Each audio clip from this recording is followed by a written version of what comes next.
আর পায়ে ব্লাড বেরোতেছে, তারপরও আমি এখানের ভিতরে একটা নজর দেখার জন্য আজকে 3 দিন যাবত আমি শুধু দৌড়াদৌড়ি করতেছি, শুধু একটু দেখবো। আমি আসছি নোয়াখালী কোম্পানিগঞ্জ বসিরহাট উপজেলা থেকে। ওই নিউজগুলো দেখি আমরা ফেনী থেকে চলে আসছি, মনকে আর মানন যায় না, আমরা ভাত খেতে পারি না, আমাদের ঘুম হয় না।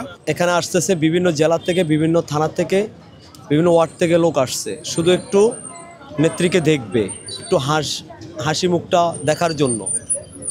আমি একজন ইনজুরি, আমার একটা পাও নাই, ডান পাও। আমি 1 সপ্তাহ আগে এক্সারসাইজ করছি পাওকে, 3 দিন আগে আমি এই জায়গায় আসছি। আসার কারণ হচ্ছে শুধু একমাত্র নেত্রীকে দেখব, এই আশাকে কেন্দ্র করে আমি এখানে আসা। আমি এক্সারসাইজ করছি 7 দিন আগে, আমার ফ্যামিলি আমাকে মানা করছে যে ঢাকা যাওয়া লাগবে না। আমি বিভিন্ন চ্যানেলে বিভিন্ন প্রচারণায় দেখতে পারছি যে আমাদের নেত্রীর নামে মিথ্যা প্রচারণা করছে, উনি মারা গেছে। এটা আমি সহ্য করতে না পারি আমি এখানে চলে আসছি অনেক কষ্ট করে। বিগত দিন আমরা রাজনীতি করে, আমি 2001 থেকে যদিও রাজনীতি করে থাকি, ওনার আদর্শকে আমি কখনো ভুলতে পারবো না। ওই আদর্শকে আমি চির অমর করে রাখবো আমার এই নিজের বন্দরে। কারণ উনি এমন একজন নেত্রী, বিগত 17 বছর জেল, জুলুম, অত্যাচার, নির্যাতন সহ্য করে উনি এখন আজকে হাসপাতালের বেডে শুয়ে আছেন। টানা তৃতীয়বার অর্জন করেছে দেশের সেরা সুপার ব্র্যান্ড স্বীকৃতি বসুন্ধরা টিস্যু। আপনারা দেখছেন যে ওনার প্রতি কতটুকু জুলুম করছে স্বৈরাচার হাসিনা। বিগত দিনের রাজনীতিতে ওনাকে এত পরিমাণ কষ্ট দিয়েছেন যেটা কখনো মানুষ, এই 18 কোটি 20 কোটি মানুষ বলতে পারবে না। তাই আজকে সারা বিশ্ব ওনার জন্য দোয়া করতেছে। আজকে 2 দিন ধরে দেখতেছি ফেসবুকে কিছু ভুয়া আইডি থেকে আমরা দেখতেছি ভুয়া নিউজ দিতেছে। ওই নিউজগুলো দেখি আমরা ফেনী থেকে চলে আসছি, মনকে আর মানন যায় না, আমরা ভাত খেতে পারি না, আমাদের ঘুম হয় না।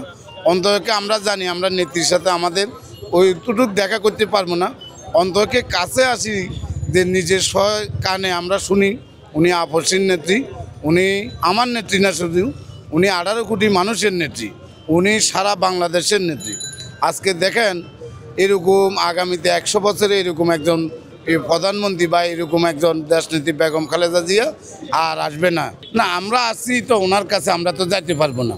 ওইখানে আমাদের ডাক্তার জাহিদ ভাই আছে, উনি সর্বক্ষণে সম্পূর্ণ সব কিছু রাখছে। হয়তো মনের আবেগে মনটারে বুঝাইতে পারি না, আমরা ঘুম, আমাদের খাওয়া দাওয়া নাই, আমাদের নেত্রীর জন্য অনেক কষ্ট লাগে। উনি আমাদের গর্ভধারণী মানব, কিন্তু উনি আমাদের নেত্রী, আমাদের মা। আমরা আল্লাহর কাছে ফরিয়াদ করি, কোনো না কোনো আল্লাহ কোনো একটা কুদরতি উসুলে দিই, ওনাকে আল্লাহ আমাদের মাঝে ফিরে আনুক, এটা আমরা প্রত্যাশা করি। আপনাদের কাছে জানাতে চাই, আমরা একটু দেশবাসীর কাছে সবাই আমরা দোয়া চাই আমাদের নেত্রী দেশনেত্রী বেগম খালেদা জিয়াকে আমাদের মাঝে আরেকবার ফিরে আনুক।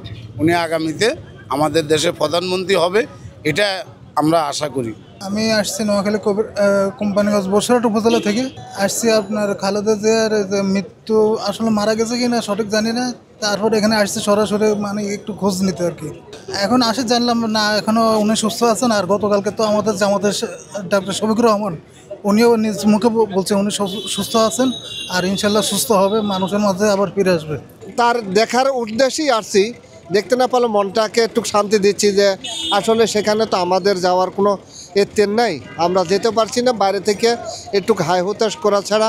আর দেশের মানুষ এটা জানিয়ে দেওয়ার জন্য আসলে আমার 3 বারের প্রধানমন্ত্রী সে অসুস্থ হচ্ছে, আমার তো মা এবং গণতন্ত্র মা, সবার মা, মা তো মাই, সবারই মা। এই জন্যে মায়ের দেখার জন্যে আসলে দেখতে না পারলে কি হবে তার আশায় এখানে আসছি। সে অসুস্থ, তাকে দেখার জন্য এখানে উপস্থিত হয়েছি, রাজশাহী থেকে এসেছি।